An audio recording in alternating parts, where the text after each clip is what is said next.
Welcome to the Megavision Show. We have survived PAX East, or at least we think we have, and we're here to tell you all about it. My host this week is Scotty Mo and Auntie Chris, who joined me in covering PAX this year.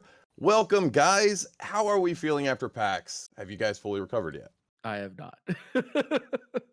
I don't I know. have not. Yeah, I still haven't unpacked. That'll happen maybe today. Yeah, neither have I. That's Still, hilarious. yesterday I think I slept all day. Today I'm probably gonna sleep a little bit more and then try to get some shit done. Mm-hmm. Yeah, so this is going to be kind of our post-PAX podcast. It's all going to be kind of what we did and what we saw and all that sort of stuff. Just chronicling our time over PAX. We were there pretty much for the entire uh, show.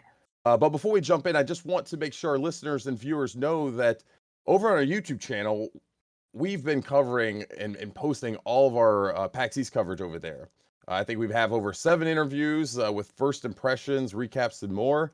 And we're still adding more PAX East coverage daily, so be sure to go there and subscribe to get all the videos. It's at www.youtube.com/c/megavisionsmag. So remember, go there and you can get all our PAX East content. So much good stuff to unpack. But on today's show, we're going to just keep things pretty loose. We're going to talk about the games we played, the people we interviewed, and just our overall experiences. So I think it's probably best just to start off with day one and talk about that. So I'll throw it over to you guys. Anti-Chris, this is your first show, day one of PAX. What did you kind of come in and expect, and what were you kind of surprised about on day one? So historically, my biggest con or my biggest show that I usually go to is MagFest here in DC. And I knew that PAX was supposed to be bigger than it. I just was not expecting it to be that much bigger. The show is just massive, and everyone saying that, oh, it's small because of COVID. Fuck 'em. I could not relate or understand how much bigger it could possibly be. Um, it was impressive. It was the first show that I went to where it was just like actual industry AAA leaders were showing up. Like Intel was fucking there too, or Intel was there too. Um, I was impressed. I was definitely impressed by what PAX had to offer. Um, yeah, that's the best that I can come with. It definitely is a far cry from the, I guess you could say, the community centric uh vibe of Magfest, where there is definitely more of like a industry standard at PAX. Yeah, completely different show, completely different vibe, for sure. Scotty, I know you're a PAX veteran, so you've been to many of these shows over the years, but it's been your first show in a few years now, right? So Mm-hmm. what did you kind of come in and expect? What were you surprised about on day one? I mean, I knew it is the biggest show I've been to, and I was at the first PAX East where they weren't really sure what they were doing yet, not having been to PAX West. I have been to a PAX West, which is quite literally 3 times the size of East, and back when it was known as PAX Prime. But previously though, the PAX Easts, there was like Capcom, Ubisoft, Nintendo, Sony, Microsoft's there, and those are the big, like, it rivaled the floor of E3, and but which was great, and pros and cons to that, because people were in line for hours to play the new Assassin's Creed that's out in like 2 weeks, which makes no sense. But then that would take away from all the amazing indie games. Whereas this year, very indie centric, which I think only helped the event. And I'd be fine if it goes like more indie than AAA, because I feel like there's other conventions for that still, for the AAA, the big busters and everything. But it was very cool for like Devolver Digital to be one of the bigger booths, or Tiny Build was massive, and I still didn't know what they were. I didn't know that name, but once we were in there, hitting some punching bags and stuff, I knew what they were all about. And I just want to say that Wild Bill's craft beer is delicious. Craft beverages, sorry, is delicious. And boy, does this cup Yeah. feel great in my hand. Nothing feels more comfortable down your throat than Wild Bill's. They didn't pay us. But this was free for media, baby. Mine's still packed away. Yeah. That's hilarious. But yeah, it was a little weird. I think that's the biggest thing everyone was kind of talking about was the there were two things, I guess. The lack of people, that was one thing that people were talking about on PAX, like social medias, things like that. And then You mean also like just by that you mean vendors? Because there were still plenty of people there. well, it was both actually. It was the amount of, and that was the second part, was going to be the amount of vendors. But people were saying there just weren't that many people showing up to PAX compared to years past. So that was a thing that I was kind of just watching in some of the PAX Facebook groups that I was talking or had been following. And then the second part was that there weren't as many vendors or developers, kind of what you hit on, Scotty. But I do think it's important to note that there are and were a ton of indie publishers and developers there that I think show how strong the indie scene is and how important and vital it also is to the gaming industry, because without them there, who would have been really there to represent, it wouldn't have been a lot of the middle and bigger publishers for sure. So but overall, I was so excited coming into PAX because I've been looking forward to it. I've been waiting for kind of the industry to get going again. With COVID and everything, it's just, I think 2018 or 19 was the last one we had. Well, 2020 was the last PAX East, and Oh, then a month later, it was turned into a pop-up hospital, essentially, like recovery that's right, area. 2020. I mean, the years just Mhm, kind of go by. But I was there at the last one, and it mhm. was quite a bit different, of course. Um, and then we obviously had to wear the masks, which were kind of a pain in the butt for us to conduct interviews because we were doing video interviews throughout the show. But we made do, and overall, I think it was a pretty good show. I definitely had fun with myself. But on day one, day one, I think we got there on Thursday, hit the ground running. We had like 5 or 6 interviews the very first day. And we started out over at Apogee, and that was we have some fun stories to talk about that. So I think Scotty, you handled the lead on some of the Apogee stuff there. So kind of talk to us about that. Yeah, whether I wanted to or not at some point. Because we went in thinking Turbo Overkill looks like a cool game. Let's talk to them about that. So they also, to preface this, and to echo what Antichrist was saying about the level of proficiency, like there is a designated PR company handling all the booths, whether they were wrangling people for interviews or just asking or just like keeping the lines going for demos or stuff like that. There was like designated people doing that, so the devs could actually focus on talking about their games. So we get to Apogee, and a very nice PR lady like directs us into their back room where there's just a monitor, mouse and keyboard, and like some business cards. And so I think, Pal, you said like, so I think we're gonna be interviewing about Turbo Overkill, or did they want to talk about all their games? And she's like, oh yeah, all their games. They're gonna talk about all their games. I'm like, oh, I know about one of them. Cool. Let me play all 4 of these games in like 5 minutes, please. And the reason I lead up to this is I'm just going like down the icons on the desktop and playing through this stuff, and there's one on there that's like trailer for unreleased or something. I click on it, start to watch it. I'm like, screw this, I'll just play the game. And it's this cool little platformer with this fun little guy you're running around like it looked like a robot in an aviator jacket, which I really dug the aesthetic of. And then the first dev comes in and introduces himself and sees what we're doing. And meanwhile, we are between the 3 of us. There was one person demoing that was going to be the interviewer, second person on camera, and third person snapping shots left and right. So Pal's snapping shots left and right of me playing this game we didn't even know about. And the dev comes in and he's like, so, this hasn't been released yet. We weren't sure if we were going to discuss it with anyone or talk about it with anybody. And we're just like, do you want to do an interview? And so it's like, so this was this dev's first game. Eric, I forget his last name. I apologize. Manahan, Eric Manahan. Manahan, He's from and the Matt Black Studios.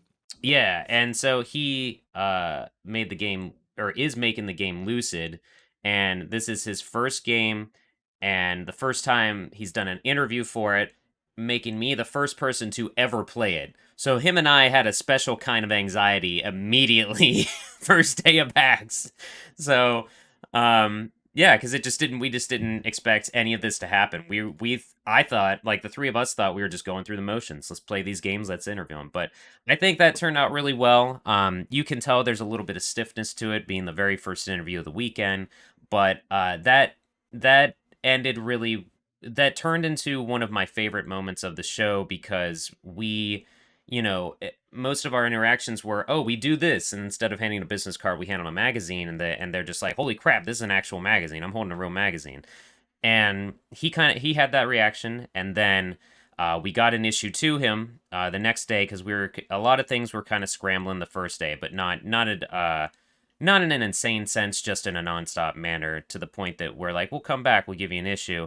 We did, and then the last day, I was just like trying to get pictures of people holding the magazine, and I like felt someone shove me, not in a like mean manner, but just like, what the hell you want?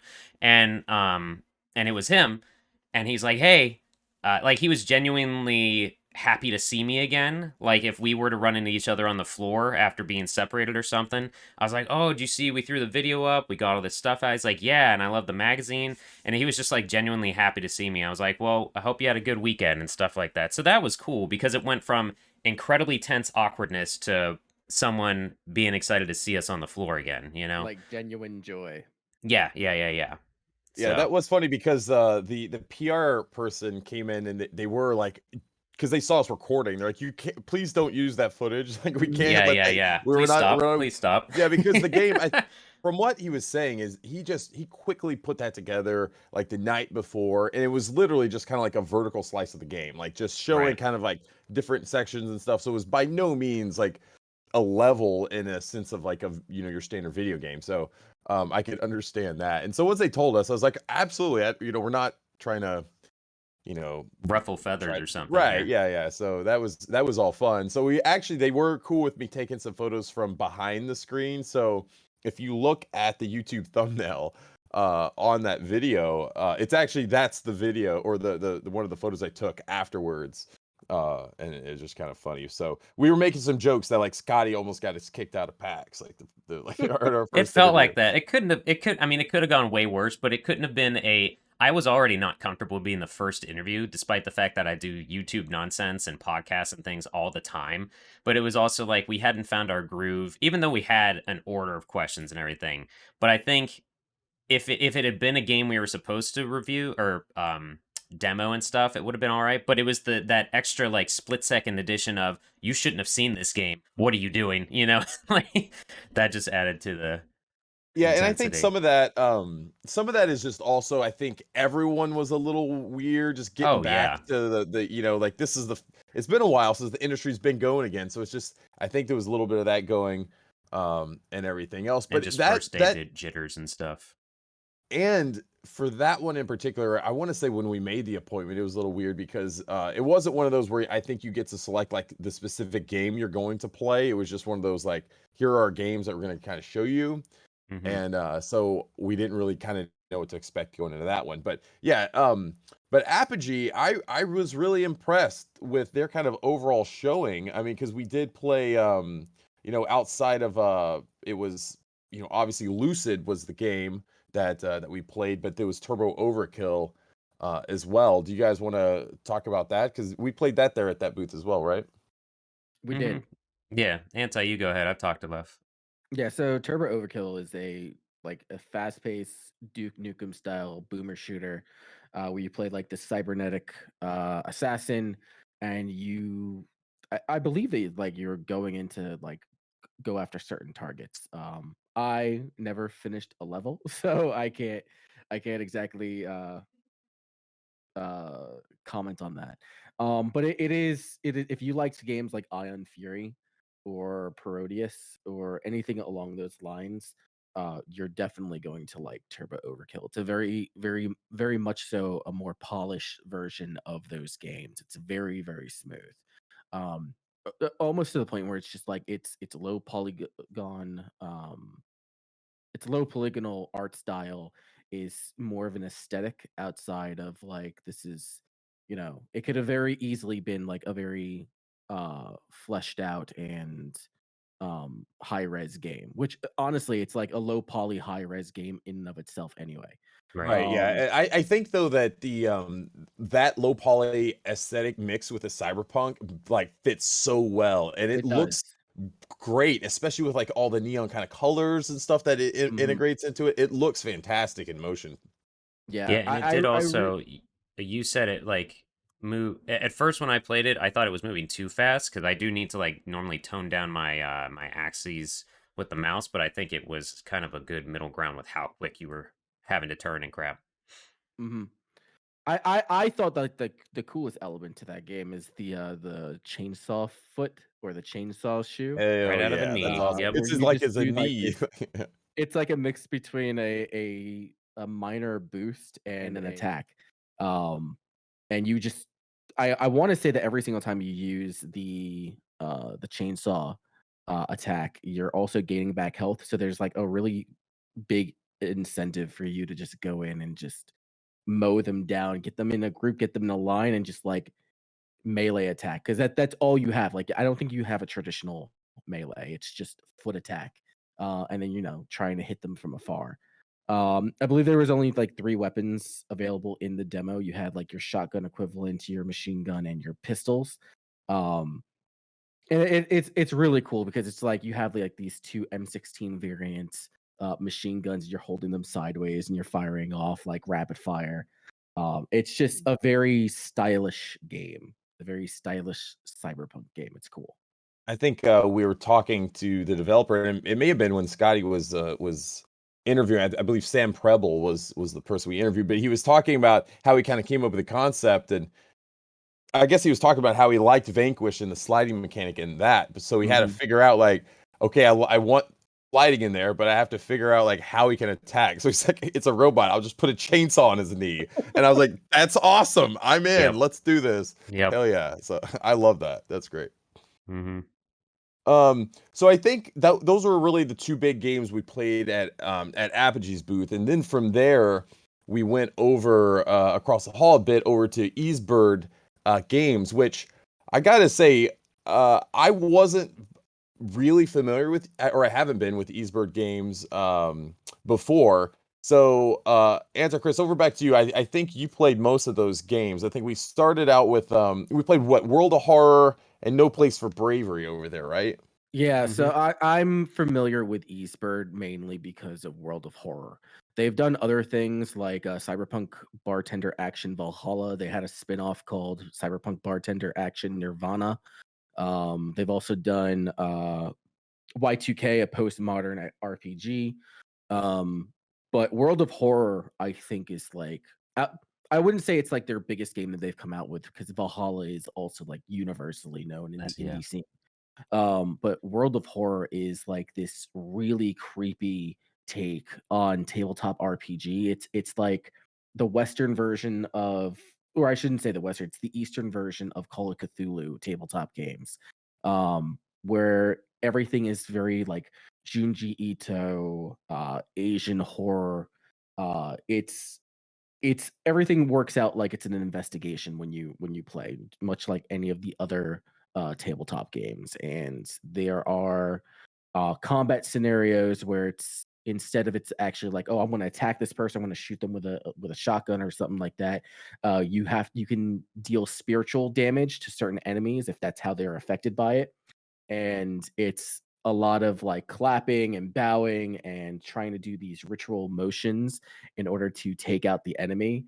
And a lot of times you go into it not knowing how to confront this enemy, so you have to kind of like experiment with your motions, and the game will let you know. It's like, hey, you've got 3 out of the 5 motions correct.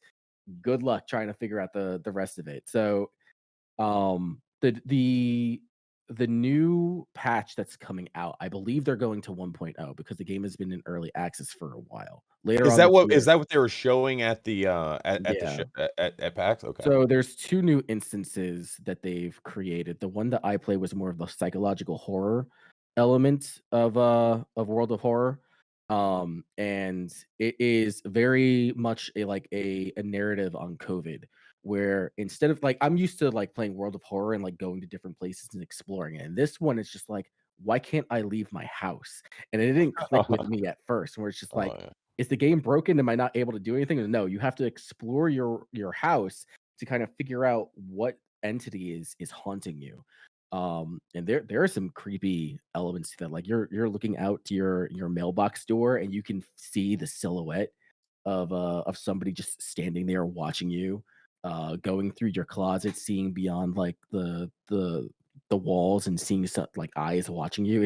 It's very, very well done. So fans of World of Horror should definitely be excited to see this new patch and finally see it go to 1.0. I did not get a chance to play the more traditional version of the game, but it's still I can't wait for the official release to come out. I'm definitely going to reboot that up. Yeah, I guess they call it a kind of a one-bit horror game in that the graphics are super simple, just kind of black Yeah, and white. it's But it's spooky looking, so it's very unsettling, I guess, is a good kind of term for it. the art But if you design is very well done. Like I said, it feels like everything is based out of like some sort of Junji Ito manga. yeah, yeah, absolutely. The other one was it No Place for Bravery that we also checked out there? So we checked that out later on in the day, but yes, so No Place for Bravery. It looks like it was made out of like the Game Maker engine, because it's very similar to games like Ministry of Broadcast or um, Katana Zero, Hyper Light Drifter. It's the same build, um, but it is. I don't want to go out and necessarily say that it is a Souls like, but it feels very much so like a Souls like top down action RPG.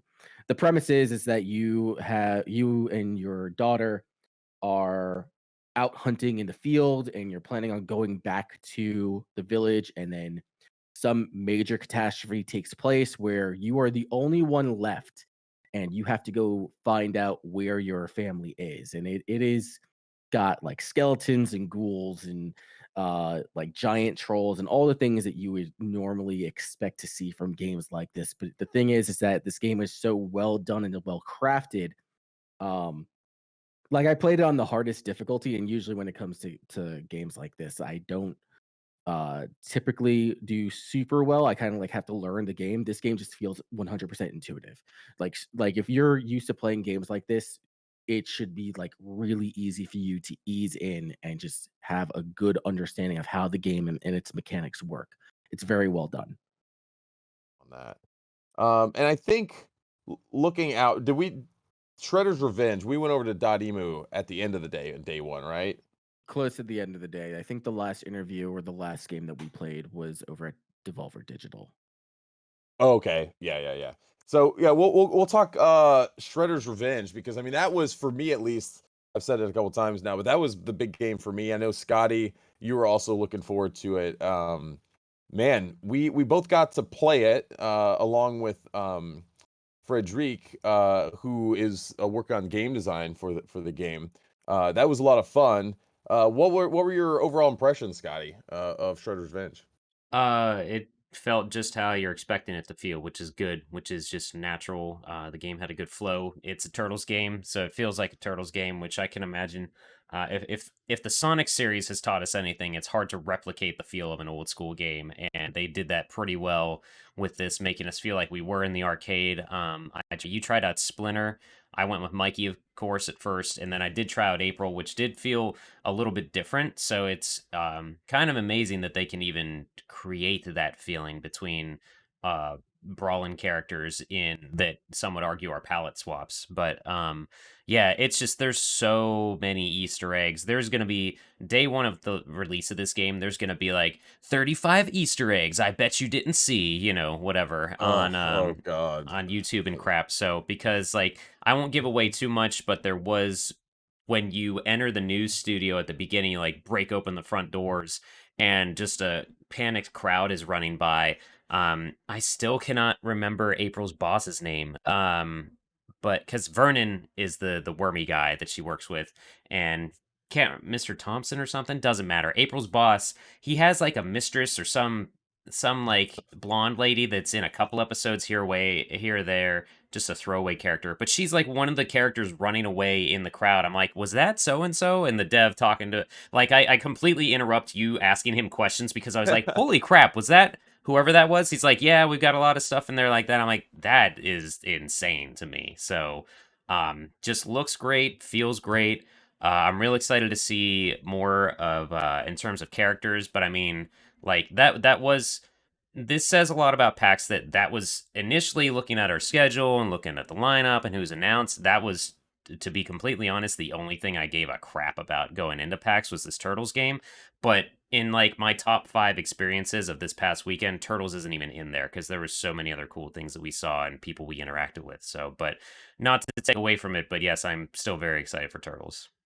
Yeah, yeah, definitely. I mean, I remember speaking of like some of the secret characters. I mean, that was something that we were kind of talked about over the weekend, like who could they add, to the game and stuff like that. And I remember at the last PAX, I was interviewing one of the guys for Streets of Rage 4, and I brought up that idea of them introducing new or secret characters, and he was like, "No, we're not going to do that. We're too far along. We don't have any time. It's just not in our plans." And I was like, "Okay." It was like a week later, they then announced that they were going to have these new secret characters. So I knew that even if we asked him, no matter what he said, he wasn't going to probably tell us the Right. truth there. So who knows? Like he did not say. He didn't give us any kind of hints at what that might be. But I'm genuinely curious. I have my fingers crossed that we're gonna get Casey Jones in there. He He's has definitely to was my be. favorite. He has to be in there because I think this is the first game where you could play a Splinter, which is crazy to me. But the fact that April is so less of a fighter than Casey Jones, so Casey has to be in there. So, but we'll see. Yeah. But what I was gonna say, one of the other aspects about Shredder's Revenge that I'm personally excited about is the fact that T Lopes is attached to it to do the soundtrack. We Mm-hmm. also interviewed him. I think the day after the following day. I was talking to him. I'm even more kind of excited about it, just hearing how big of a fan he is of the Turtles series, dating back to the animated stuff, that it's based on in the '90s. And so I think that's a perfect get, at least to have T do the tunes for that. And I think we heard a little bit of one of the songs in that latest trailer that they released a day before PAX or so. So be sure to check that out. It was hard to hear anything on the show floor, Yeah. especially as we were talking. So it's hard to kind of hear that. But it was fun. Also, we got a chance to actually play the game with T Lopes for a little bit as well. So that was a lot of fun. I know he probably wasn't feeling the best that day, so it was fun to get some time with He him. powered I through. think he did, and I think after he was done with us, he actually had to do an interview with G4, which I was like, well, hopefully we got you warmed up for the big interview of the day. So that was fun. Mm-hmm. Yeah. And then Good I stuff. guess what the last game of the day, was it Cult of the Lamb that we played on day one? Cult of the Lamb was like the last big one. On day Um, one. so Let's talk Devolver about that. Digital was really pushing Cult of the Lamb. In fact, that was what their entire booth was modeled after. It was like this giant satanic temple. It looked Um, awesome. it was probably within the top 3 best looking booths at PAX. It I was like just love that they had a couch for us to sit in when you demoed it. I wasn't playing the game at all, but I was like, oh, media time, couch. Chris, play the game. I'm going to take a nap. The booth is super cool. Like there's these on each side they've got 3 stand-up cabs for each of the games that they're demoing, and then on like this giant screen is Cult of the Lamb. And apparently like the wait times to play at Cult of the Lamb was really, really long. But the game itself is almost right up my alley. I like the dark edgy boy things, and the entire premise is like you're this little lamb and the 4 elder gods are like, we need to get rid of this lamb to prevent like the big god to show up or the new god to show up. And so they execute the lamb, but like right as they executed him, he's like transported into the domain of this new eldritch god, and he's just like, yeah, you're gonna be my cult leader, and you're gonna go recruit some followers, and we're gonna kill the old gods. And so he gives them all these new powers, but it's like it's one part the Binding of Isaac, one part Don't Stardew starve. Valley, maybe. Don't Starve. Yeah, Don't Starve. Because it's like you have to go and find. It's almost like these. I don't know if it's like a roguelike. It definitely feels like a roguelike, but you go in and you have to kill these enemies, find followers, find resources, kill the gods, bring them back to your, I don't know what the word is, when the commune. Yeah. Bring them back to the commune, and then it's like you tell them what to do, but then you got to feed them, and then they poop everywhere, so you got to clean up after their poop. Yes, they And if do. you don't do that, they get sick and then they die.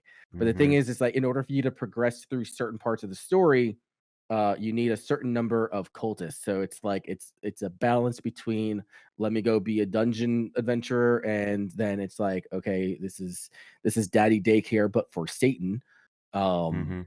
So it was definitely an interesting game. Is this something that I'm going to be interested in the long term? I don't know, because I don't particularly care for the Binding of Isaac, and it kind of falls into the same area where it's like the source material is right up my alley, but the execution of the game just does not reach out to me. It doesn't appeal to me. It's definitely better than having a twin stick shooter like the Binding of Isaac. So since this is a little bit more hack and slash, I'd probably be more interested in the long term. So we'll see. I think the just the cutesy aesthetic is going to get a lot of people. Oh yeah. Oh I yeah. think Oh, This is yeah. it's going to be all over Twitch for sure. yeah. This will probably be a series I hope at least will continue for Devolver there, because it definitely looked interesting. And you're right, it's not necessarily a game, because I played Don't Starve a little bit and it really wasn't for me, but I saw my kids play it and they really liked it.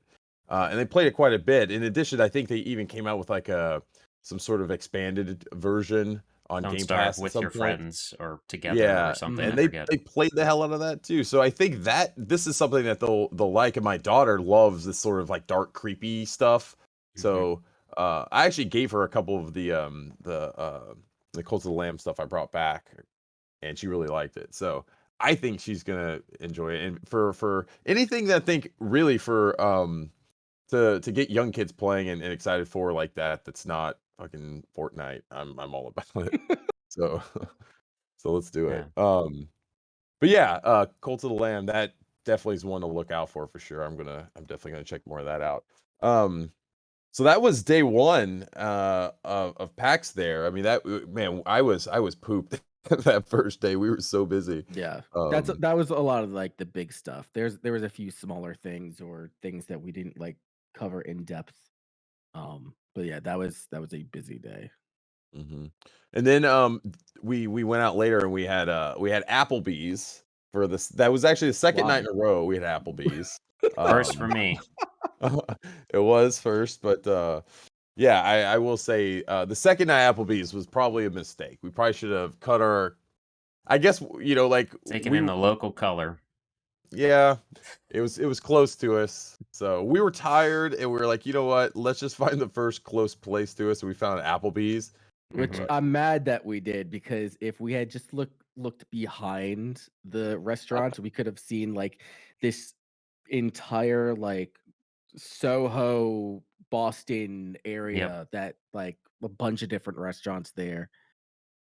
Yeah, we Yeah. found that after a couple of days. There was this really good ramen place. We'll talk more about that in a little bit. But so for Mhm. day one of PAX, we did Applebee's. So Yes. that was Thursday. Friday morning. Friday morning we did the T-Lopes interview, so that was cool. But we did start out. We had some fun in the green, not the green room. The media room was pretty cool. I guess we could talk about that for a minute. It was nice because they had Wi-Fi out there. They had some water, like the little water jugs you could get, which is great because if you brought a container of water, there really wasn't a good place to go and fill it up.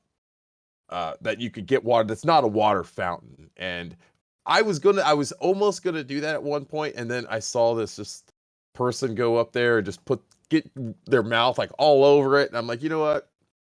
I'm good. I'll The just go water buy coolers are they're $8 in bottle of water. the media room and then every console and tourney room, which is not the main floor. So you gotta trek a little bit to find the water coolers, but they are there. Yes, thank you, Media Room, for the basic human necessities.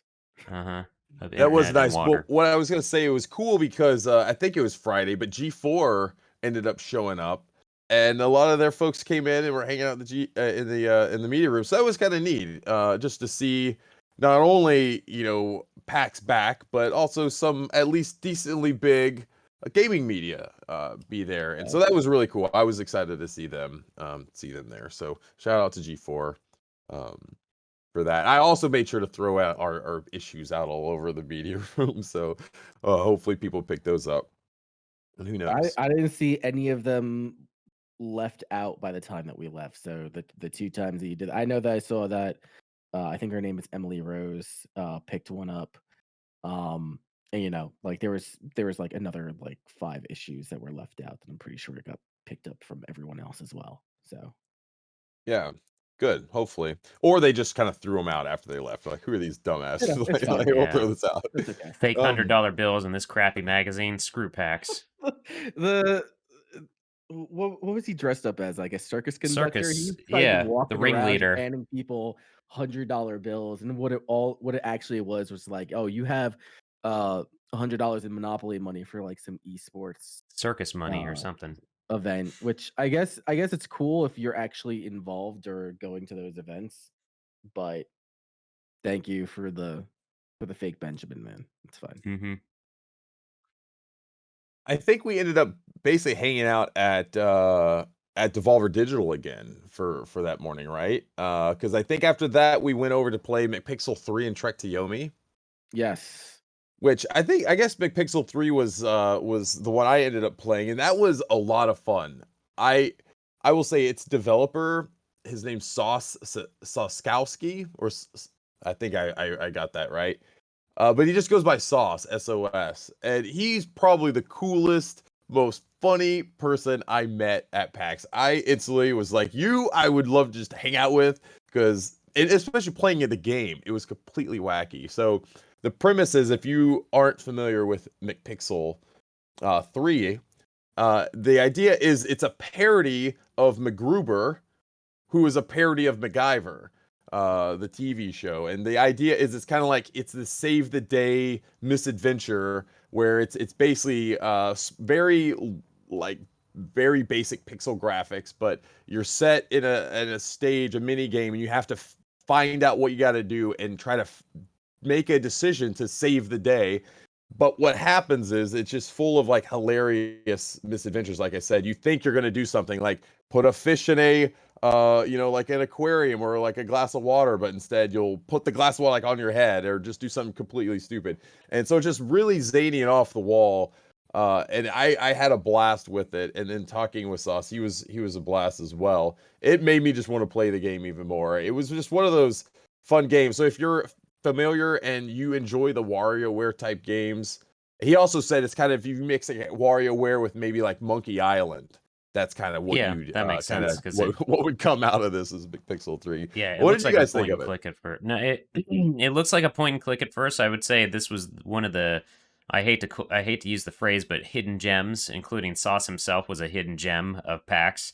But yeah, it looks like a point and click, but it acts like WarioWare with action movie tropes and stuff, and almost a Darkwing Duck vibe of like, dude, my car's on fire. What have you done? No need to thank me, citizen. And he runs off to the next scene, kind of deal, So I loved it. Yeah, I know that was a lot of fun. And that one also has a free demo on Steam. So be sure to go check that out. I was downloading that yesterday to show my kids, because I was like, you've got to check this out. In addition, they had some pretty cool like those little slap bracelets they used to have. Yep. That were banned because they were responsible of like the death at least of like 15 kids back in the 90s, right? Yeah, when they were just a metal band covered in cloth. Yeah. But thankfully this one was covered in rubber, so it's fine. Right? And But no, that was great. I had a blast with the sauce, like I said. So be sure to check out McPixel 3. The other game we played, Antichrist, you played Trek to Yomi. I know this I is one did. of your games of show, I believe. Yeah, and this was Trek to Yomi. I was honestly like looking forward to it. I've been seeing it on Xbox Game Pass. It's supposed to come out early in May. I want to say it comes out in maybe a week. But it's got that Kurosawa film aesthetic where everything is in black and white. So if you love stuff like Seven Samurai, Yojimbo, stuff like that, it's going for that sort of narrative. You could say that's the side-scrolling version of Ghost of Tsushima, and I think that like narrative-wise, the game presents itself really, really well. However, its gameplay is so stiff. It is Uh, really, really stiff. It doesn't tell you what it is that you're supposed to do. And it could just be the demo, and the full release could be completely different. But it is essentially rock, paper, scissors the game, where it's like you have a split second to either do a light attack, a heavy attack, a parry, and I think there's also a dodge function which does not dodge. It's mm, like let me roll away in a low profile. Oh, I still got hit. Um, so the game essentially just came down to I'm gonna let you run up on me. I'm gonna parry your attack, and then I'm gonna hit you a few times, and we're just gonna do this rinse and repeat over and over again. I probably was standing there for about 10 minutes. The first 5 minutes were incredibly frustrating. There is a dedicated turnaround button, so that's cool. You have to level up to block attacks from behind you. That was interesting. It just did not feel very intuitive. And if you're Yeah. going for like game is hard type type approach to it, I mean, yeah, but it's like it's not hard because of the sake of like trying to test your skill. It's hard just by I'm trying to overcome this controller scheme that you've got, and it's not allowing me to enjoy the game, which if you were to fix the controls, that game would have been great. Like, because it's exactly what I want. I love stuff like this. It's got the arty aesthetic that keeps like the weird kid in me happy, and it's got the hack and slash element. It's just super cool and moody. Um, but no, I'm really disappointed in it, to be honest. yeah. And like these are the same guys who have been working on like the Shadow Warrior series and Evil West, and both of those games are really, really good.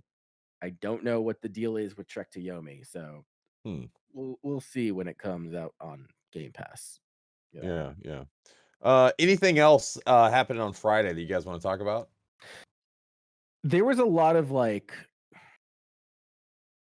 Devolver also had the side best stuff. carpet. I'll just mention that real quick. They had They like an they did old have school arcade carpeting on the bottom of their floor. they Booth. they did they did have that. Mhm. I would say that the two big things I think that we came across was one Humble Games booth area. They were showing off, I want to say, like 6 or 7 games on their own. And the two games that really, or the 3 games that really stuck out to me, two of them are coming up. One of them is already out. You had Unsighted, which was another top-down. I don't want to say like Souls-like, but it's like a top-down hack and slash futuristic cybernetic type deal that I thought was really interesting. But most importantly, Signalis, which is a mix between Metal Gear Solid and Dino Crisis, um, where like you're on this unknown planet, snowy planet. You've got these shadow entities going around and like haunting the ship and whatever. Um, but it's very much like a stealthy psychological horror game, and that arguably was like my favorite game that I saw at PAX. I really wish that the developer was there that I can talk to them, but none of the developers were there for Humble Games.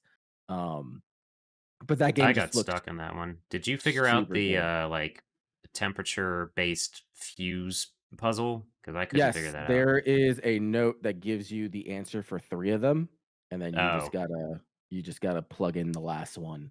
I was going And with the number 700 and it wasn't adding, it wasn't doing so anything. So I was like, all right, that was neat. I I guess it because like the way that that puzzle goes is that there's 5 centrifuges that you have to control the temperature for, and you have to also manage the power output. So you're managing the temperature and the power output, and there is 2 sweet spots that they have to like sit into. So if you didn't have the numbers like I did, you kind of just have to say, okay, everything is off, and I'm going to slowly turn things on to see where they sit, and then it's like calculating where everything is supposed to be in. It's not an easy puzzle. That's definitely a difficult puzzle.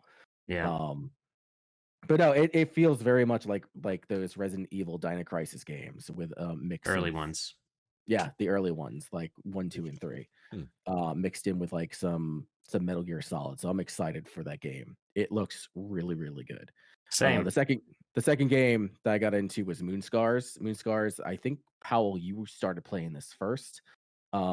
It Yeah. is a medieval, like a dark fantasy medieval Metroidvania hack and slash.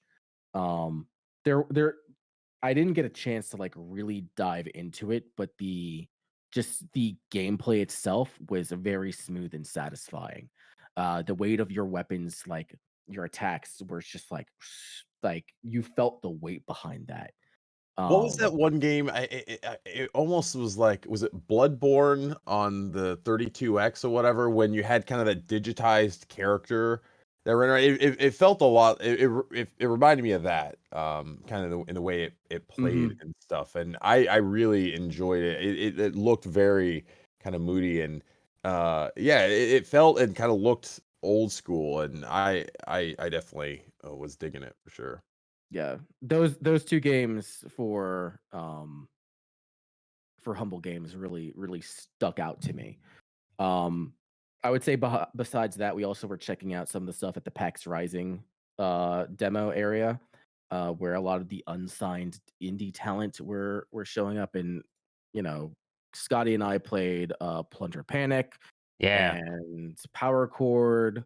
I played I guess you could say it's similar to like Puzzle Quest, but Puzzle Quest meets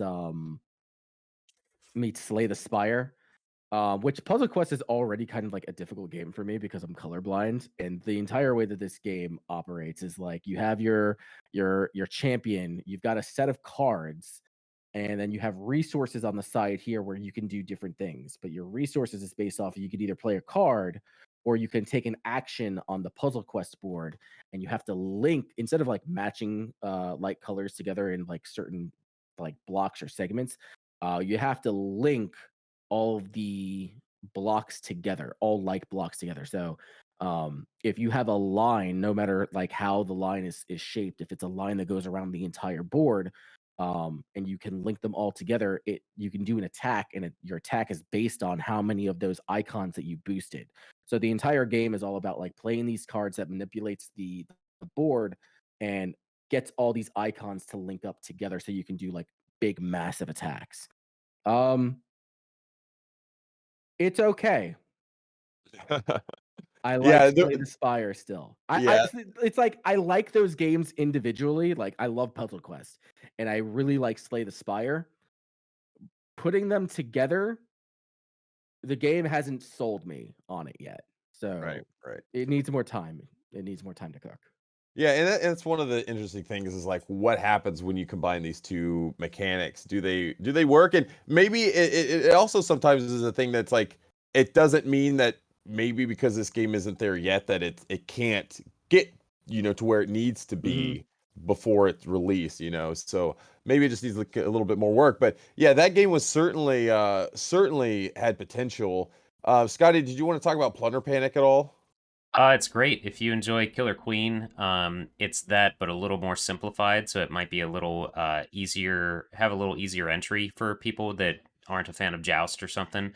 But it is 6v6, and if they, I mean, we did an impromptu interview with them, so you can eventually check that out on our YouTube. But they said that it is clearly inspired by Killer Queen, but they want to make it a little simpler, and I could see this popping up on 6-person arcade cabs, like matched next to each other and stuff Mhm. like that. It's yeah, it was really good because you do have a little bit of rock paper scissors going on with what you can do. You have to one class you play as doesn't even have a weapon until you grab the gold and put it in this spot, and you get a sword, and then you can do this. But you have to kill the captain, you have to sink the ship, and I think the other one was you have to steal the gold.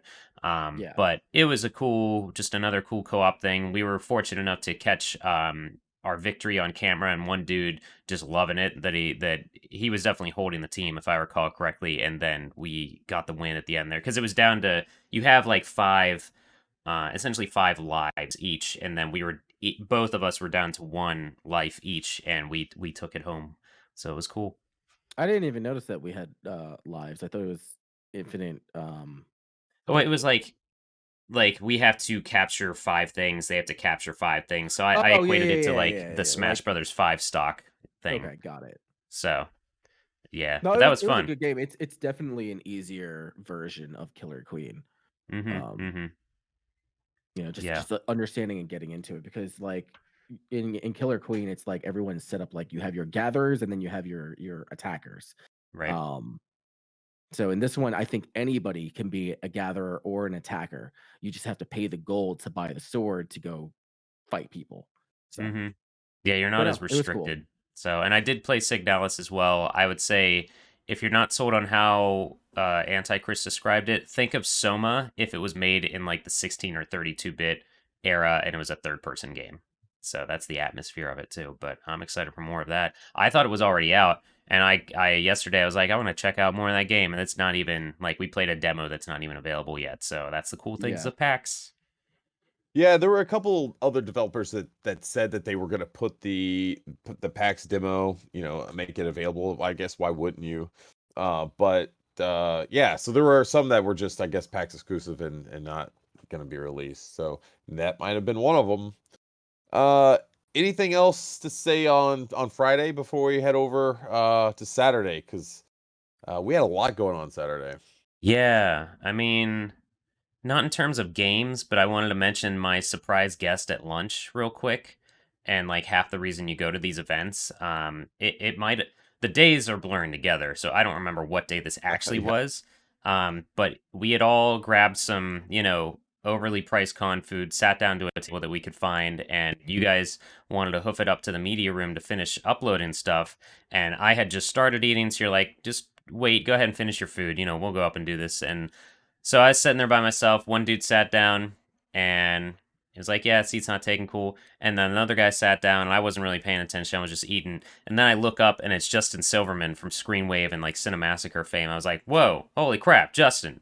I love the stuff you do on Cinemassacre and Screenwave. And we were like talking about whatever, and he was very polite, and he's just like, so what are you doing here? I'm like, oh, I'm here with Megavisions. We're a physical Sega magazine, and whip it out again. And then the guy across from him, he's like, oh yeah, you guys were just over at our booth. I'm with Emu. We were talking about Turtles. I was like, yeah, we're pumped for that. And then he finishes his lunch, goes away, and Justin's like, so Megavisions, that sounds familiar. I was like, well, we've been at Too Many Games a couple of years. That's kind of our HQ since we're based out of Jersey. He's like, oh, okay. I was like, normally we have, Soul Calibur, that game. We replace the controllers with a fishing rod controller and we call it Pole Calibur. And he's like, oh, that's you guys. Okay. So that for me was like, yeah, recognition for the crazy dumb thing that I've created at our booth. We do. Yeah, so that was cool, and so it was neat. He was just there just to be there. Like, he wasn't there like officially as a vendor or anything. He was just kind of there hanging out. But that was pretty cool because he's intelligently taken a step back from the internet. So he's not done much lately online. So it was neat to, again, someone that I keep up with online, to see him just pop up in real life. And no, that was really neat, and that's like half the reason you go to these things, is you just happen to sit down next to somebody that's doing a thing you're into, and you start to network and start to BS like real human people. And yeah, that again, I don't remember exactly what day that happened, but that was neat. Yeah, I think that may have been Friday. I can't Maybe. remember, but I don't know. yeah, you're right. Everything just kind of melds together. But I'll say what we did end up doing on Saturday is we went over to Dread XP. I think that's where we may have started the day off, or at least that was one we had appointments with. Yeah, we started there, yeah. Yeah, I think Anti-Chris, you ended up playing a lot of these games out there, but the big one that we went over there for was My Friendly Neighborhood. So why don't you start us off with that one? So my friendly neighborhood, the best way that I can put it is it's Resident Evil 8 in Sesame Street. Um, I did not know that I had a phobia of puppets until I played this game. Part of that is half joking, but it is just really, really good, really well done. Um, like everything, your weapon is like this address book that shoots out little papers and stuff, and then later on you'll get like your shotgun equivalent, which is just like I want to say it's like almost like a squeegee or like a squeegee cartridge that you shoot out and you hit them with, and then the puppets will come down and they're just like saying nonsense the entire time, but then they see you and it's just like, oh, give me a hug, and then they just keep on like coming down after you, and your little pea shooter doesn't do enough damage to it, so you're constantly like trying to back away and run, and you don't really have like that much of a run function. um so they're constantly gaining on you. So the entire way that you defend yourself is that after you kind of like knock them down, you have to find duct tape and tie them up, and then they Ah, just stay there. And mm, apparently they can break out of it, but they just stay there and they don't stop talking. They don't oh, stop mm. talking at all the entire time. So you had Um headphones on, so I couldn't yeah, yeah, yeah, yeah, absorb yeah. that. But yeah, It's definitely a very atmospheric game. mm, If I don't know if you can even call it atmospheric, because like you feel like something went wrong uh at Sesame Street, where it's like a little bit of Nightmare the 13th, Nightmare on Elm Street, I should say, or Friday the 13th. Um, but no, it's cool. Like those puppets will just pop up out of nowhere. I had one where it's like the little sewer monster comes out and just takes a giant swipe at you. Um, the puzzles are how do I say this? Like the puzzles are made to look like they're elementary, but they're not. The game definitely respects your intelligence and trying to figure out how you're supposed to put things together and move forward. Um, it's not there's like a really basic math question, but in order for you to get the math question going, you kind of have to like read between the lines with some of the cards and the hints that they give you. So it's really cool, and there is a demo out available. I'm gonna play the full demo later, because it's just it it's a really cool concept. Because the other one was Dread Delusion, and that was one that I played it, and I kind of remember playing it, but it was just so hard to really get into it because it's kind of a first person RPG, but set to look like a low poly style game, and it looks awesome. So I guess if you kind of think of like an old school Morrowind, Hmm. but just way more kind of esoteric. There's these like floating islands, and it's kind of all interconnected. Uh, and there's a lot of like magic based and skill based stuff going on there. But what can you talk about that? Because that was a game that for me, I visually saw it. I'm like, man, that looks awesome. I like the way it looks. So Dread Delusion is essentially Morrowind, but like high res, low poly, and it's really the approach that the developer, or I should say the publisher said that the developer was going for was like, what if we can get the magic of Morrowind without the archaic nonsense in the menus and the really uh player unfriendly menu systems that a lot of these older Western RPGs have. It was very simple and straightforward. In Dread Delusion, you play as an automaton that has about like 15 minutes to live, and you can just go around and explore. And the entire idea was like, if you can see it, you can get there, with the exception of the sun. And even then, it's just like if you can jank your way to the sun, well, congratulations, you made it. And you're probably gonna die on the descent down. It's just very, very cool. A very cool game. I wish that there was a demo available. They do have like some gameplay footage from it. But it just feels like Morrowind. It has the magic of Morrowind. Everything is like this toxic hue of red and purple. Um, the creatures walking around, it's like they see you and it's just like it's on. And I shouldn't even say that it's really more like Morrowind. If you're a fan of like Kingsfield, that's what it Yes, really yeah. sounds like. Mhm. Kingsfield is really more of what the inspiration is gleaning from. That's a game that I wish we had more immediately. Unfortunately, development is still like a year out before we'll see anything substantial from it. But that's another one of the games I'm most excited about too. Yeah, that's a cool one.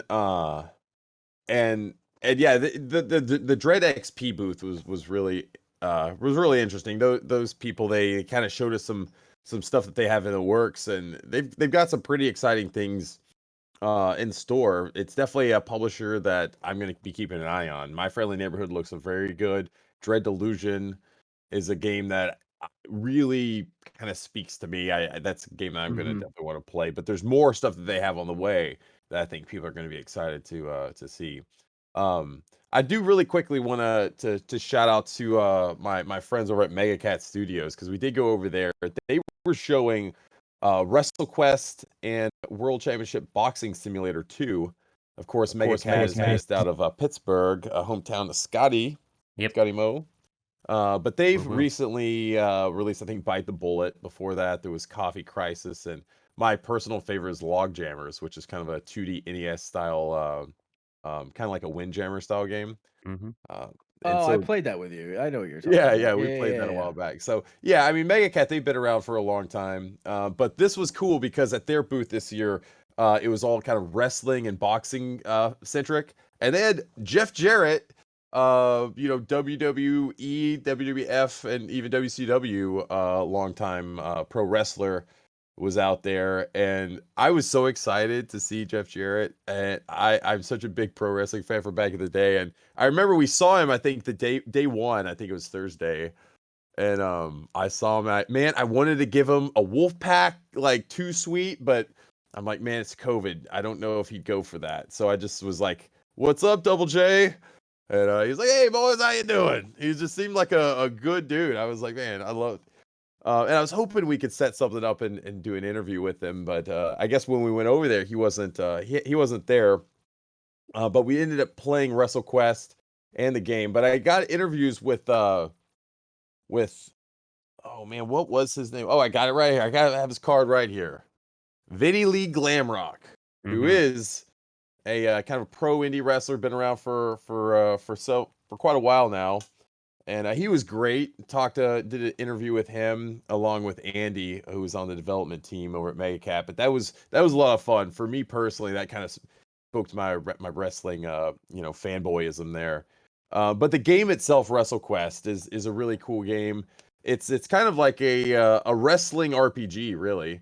Whereas you kind of take a young wrestler and kind of bring them through the ranks, and you got to do all sorts of things. Like in a match, you got to do things like keep the crowd on your side, and then if they're in your favor, you'll get kind of like boosts to your attacks and things like that. And if they're going the other way, you'll kind of get like debuffed, and sometimes your opponent can get more powerful.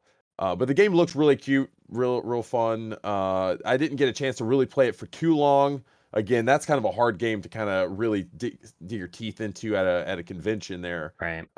But yeah, I definitely want to play it more. I like what they got going on with WrestleQuest. I think that'll be an interesting game. Another game that wasn't getting a lot of attention, but I think it had a really cool story that I just really quickly want to talk about, was World Championship Boxing Simulator 2. Andy got to talk to me about that one, and it was interesting. I guess the original game was released on MS-DOS, I think in 1990 or 91.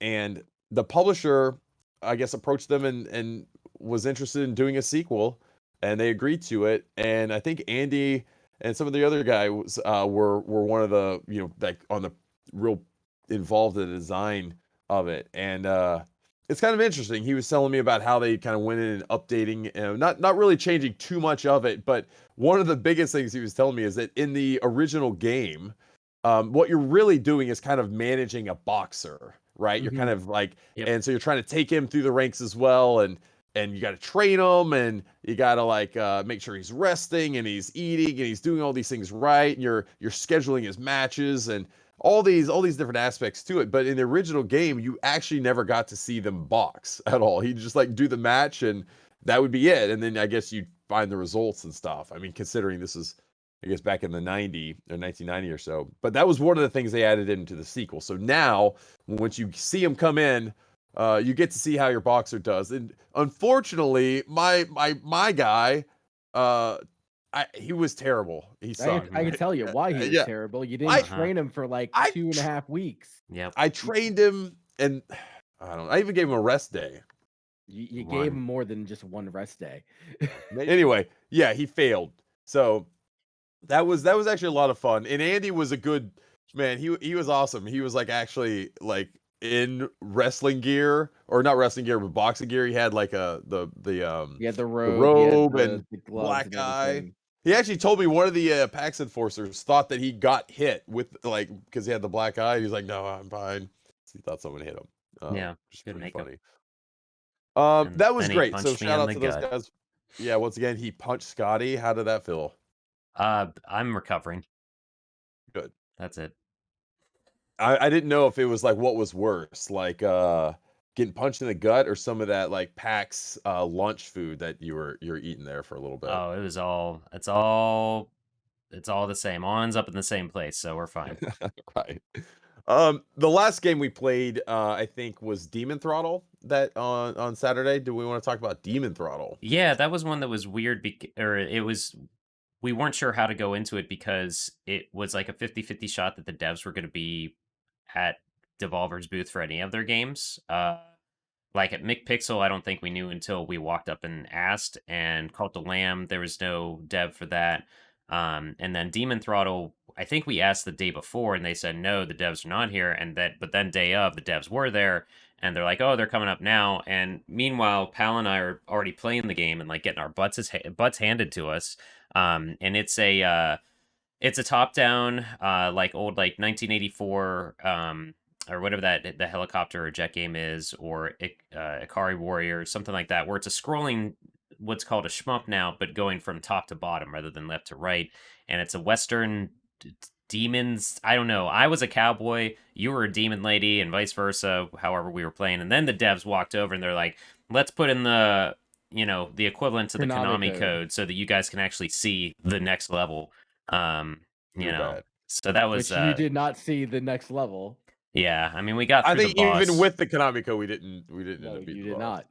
Yeah, but it was still good. It's a fun game. It's still a good time, and those guys were very receptive when we mentioned that we were Sega fans, and I mentioned Snatcher, and they like lost their crap. We were just talking about that and talking about the game, and that was a very cool experience because it started with us BSing with them while we were playing the game and led to definitely my more comfortable out of my interviews that I did. That was one of the more comfortable ones because they seem more lax and just ready to discuss the game that is only getting a physical release that broke Devolver's website the day they announced the pre-orders. So that should be fun. That should be a good time. I'm excited to play more of that game, and I think the interview went well as well. Yeah, that was a lot of fun. I think that might have been kind of our last official interview because Saturday was our main last day. And Sunday. I know you went back on Sunday, Scotty. Why don't you talk about no, wait. Before we get going. Sunday. We do gotta talk about the movie we went and watched. Oh, I thought you were going to talk about the odyssey that was DreadX's booth at the end of Saturday, but that's fine too. Oh. We won't talk about that. No, we were hanging out at the Dread XP booth, and apparently I was hanging out too long. I got to talking as we were there for over an hour, and I just walked away at one point. I'm like, I'm gonna go see the rest of the floor. I didn't even say anything to anyone. They were. I was seeing some like super interesting behind the scenes stuff there. You didn't do anything wrong. You didn't do anything wrong. Ted and Cleveland are class acts. Good people there. Yeah, they're fine. I was just getting, I was getting antsy because I was like, I don't know if I'm not gonna see any more of PAX. I'm just gonna just walk away and get some stuff and see other places real quick. So see you guys. Yeah. No, they're all. I mean, quite literally everything that Dread XP is putting out, we're interested in some way, shape, or form. So it's exciting to see what's coming out of those guys. And but yeah, since we wanted to take in more of the Boston color, what did we do? Saturday night went and saw Sonic 2. Well, Anti-Chris hadn't seen it yet, and we're like, what? I mean, what do we get if we have a little bit of time? We wanted to do something to kind of unwind because honestly, I mean, we were waking up at like 6 o'clock every morning, getting over, like leaving by what, like 7 or so, Yeah. and getting over there right when the media room opened up, so we could get a little dog kennel for to put our backpacks in. And that was our lockers, Uh, yeah. and yeah, and I mean, we didn't leave until well after, the floors had closed for the day just because we were doing interviews and recording and stuff. So we were working our butts off the entire time, and we wanted to do something that was a little bit of fun. So we went and saw the Sonic movie. Yeah, we should clarify that there was literally a strip mall behind our hotel, of like, Home Depot and Target and Best Buy and Applebee's and also a movie theater. So it was nicer to be able to do that than 10-minute walk to the T to then take that and get somewhere else, 10-minute walk elsewhere to go downtown and whatever. We're old and tired and we've done this con stuff for a while. Let's just walk 20 feet to go see Sonic after getting some ramen. Yep. Yeah, that was fun. So I'll just throw it to you, Anti-Chris, because we've already seen it. We're big fans of it. But what were your kind of overall thoughts? No, we're and not. impressions? You are. I thought it was Well, just another sad thing of jokes and whatever, but go ahead, Anti-Chris. I just mean we've already we put our stuff out there. I'm interested in hearing what Chris has because he hadn't seen it. So I Right. want to hear what he has to say. It was very okay. Mm-hmm. It is a kids movie first and foremost, and if anyone tries to argue against that, they're an idiot. It is what it is. This movie is not for the older people, but you can appreciate it from afar. The last third of the movie was legitimately good when you actually saw our boys actually doing their thing. That was like really, really well done. In fact, it's like the thirds just progressively got better. So like the first third of the movie, I'm just like, what the hell? Like it's just a bunch of people and talking, and they give him the Uncle Ben talk and shit like that. From there, it's like starting to ease into like the Sonic 3 ice cap zone type deal where it's like, oh, we gotta go through the what is it, like the temple of the owl to find like this non-sonic compass, which is just like, okay, fine. It's almost like they try to take a little piece out of the Archie comics to make it apply into the Sonic universe. That was fine. The movie was starting to heat up by then. My complaint is that the very first third of the movie feels very Deus Ex Machina, where it's just like, I'm Tails, I came from another dimension. I've been watching you. You're just like, what do you mean you've been watching me? It's like, I've been watching you do all these things. There is a threat coming. Okay, cool. But outside of that, it's fine. I would say that it's mildly better than the first movie, which the first movie I didn't mind at all either.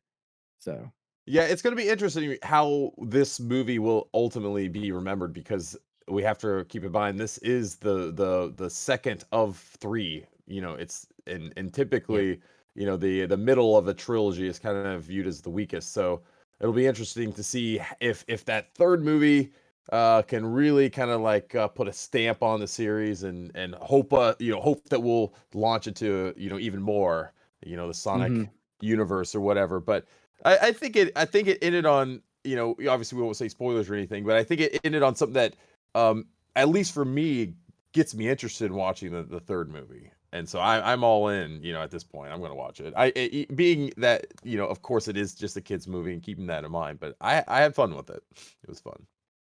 I legitimately enjoyed like the last third, and if they can just focus on doing things that we saw in that last portion of the movie, they'll be fine. Yep. Scott, do you want to give just quick recap or thoughts overall on the movie? I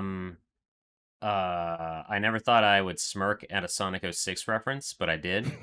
And there are things in there that are good. And I just don't want any humans anymore, except for Robotnik in these movies. I really don't.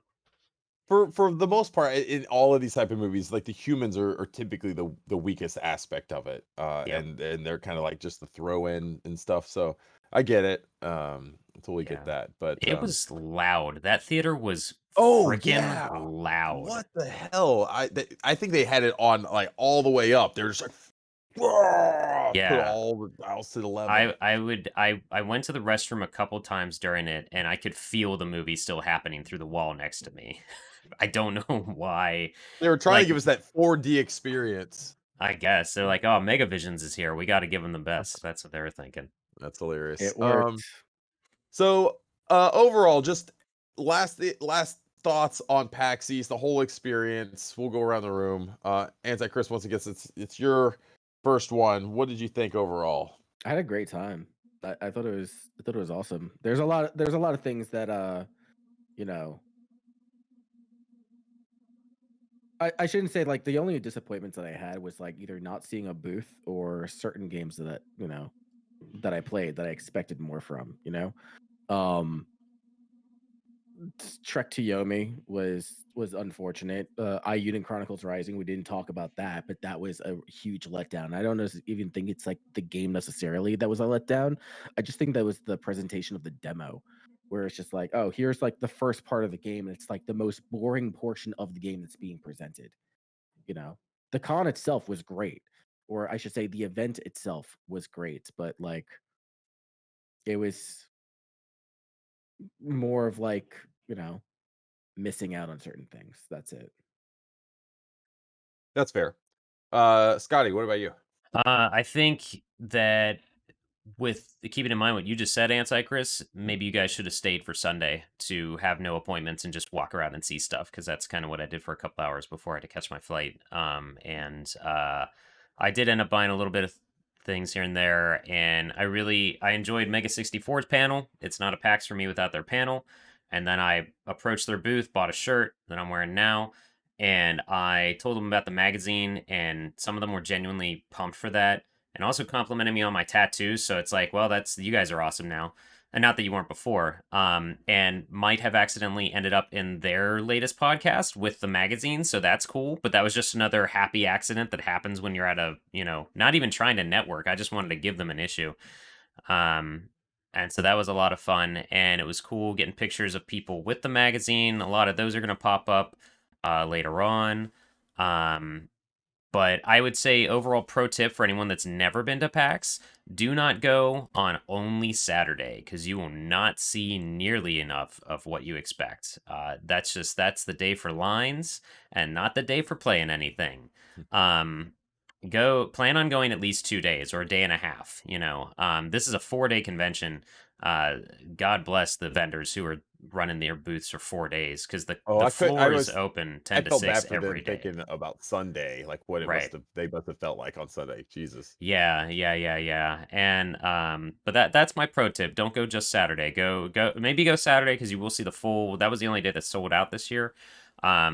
In terms of their passes or tickets or whatever, but plan to go another day or another half day as well, so you can actually see a little bit of everything or parts of what you want to see.